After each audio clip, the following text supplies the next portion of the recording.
Bonjour à toutes et à tous, on commence cette revue de presse en Espagne, car ce jeudi soir se jouait le derby de Madrid en Coupe du Roi, et c'est finalement le Real qui s'est imposé face à l'Atlético dans un match pourtant mal embarqué pour les merengues. En effet, les colchoneros gagnaient 1-0 jusqu'à la 79e minute, et l'égalisation de Rodrigo. Ils ont finalement réussi à renverser le rival madrilène et l'ont emporté 3-1 après prolongation, avec des buts de Benzema et Vinicius. Un gros derby et une autre remontada résume justement le journal Marca dans son édition du jour, tout en rappelant au passage que l'expulsion de Stefan Savic a aussi joué un rôle dans cette défaite de l'Atleti. La victoire du Real Madrid fait également les gros titres de A ce vendredi matin.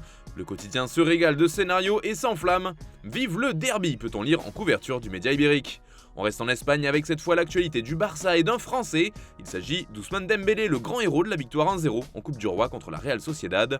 L'ancien virtuose du Stade Rennais avait récité sa partition et avait éclaboussé la rencontre de son talent. Dembélé a fait des progrès et ça s'inscrit dans le plan du Barça, si on en croit Mundo Deportivo. Il y a un travail intense supervisé par Xavi et le staff technique, affirme le quotidien catalan. Le Français s'est amélioré dans ses prises de décision, et ce serait notamment grâce aux heures de vidéo effectuées avec les coachs, ainsi qu'un travail quotidien sur le terrain. Dembélé fait également la une de Sport ce vendredi et le journal évoque une prolongation urgente. En effet, le FC Barcelone va s'employer à prolonger le Français pour l'empêcher d'entrer dans sa dernière année de contrat sans qu'il soit verrouillé, et ainsi éviter les galères d'il y a quelques mois. Dembélé serait très heureux en Catalogne et voudrait rester après 2024, affirme Sport, même s'il demandera une revalorisation salariale. On continue avec le Portugal maintenant, car Cristiano Ronaldo jouait hier son deuxième match avec Al Nassr, et comme le rapporte Record, CR7 a perdu. Une défaite 3-1 contre Al Ittihad en demi-finale de la Supercoupe d'Arabie Saoudite. Il s'est heurté à un autre Portugais, Nuno Espirito Santo, qui entraînait l'équipe adverse. Cette défaite fait également la une do Jogo et le journal lusitanien précise dans ses pages intérieures que Ronaldo est resté muet pour cette première défaite. Et c'est aussi ce que rapporte AS sur son site internet, une énorme chute de Ronaldo, titre ainsi le média ibérique. Même son de cloche du côté du Daily Mail qui note au passage une autre information, ce sont les chants de supporters adverses qui pour chambrer CR7 ont entonné des Messi, Messi, Messi. Bref, seulement 2 matchs officiels dans sa nouvelle équipe, mais le Portugais a déjà connu la défaite et le chambrage.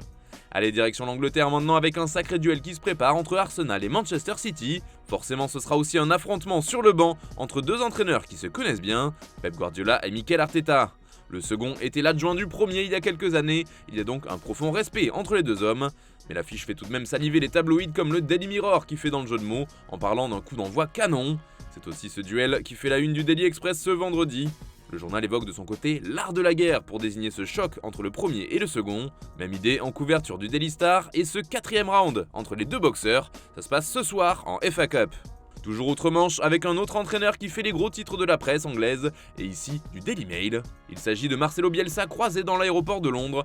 Et le technicien argentin ne joue pas les touristes, non, il est en Angleterre car c'est la cible numéro 1 pour devenir le nouveau coach d'Everton. Il devrait donc succéder à Frank Lampard.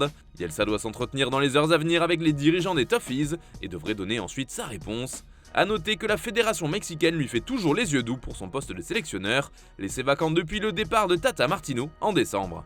Allez, on termine ce tour de la presse avec le journal L'Équipe. Comme un seul OM, s'amuse le quotidien, qui rappelle qu'en début de saison, une importante défiance régnait sur la canebière concernant Igor Tudor. Mais aujourd'hui, le technicien croate a fait oublier tout ça et c'est tout Marseille qui est derrière lui.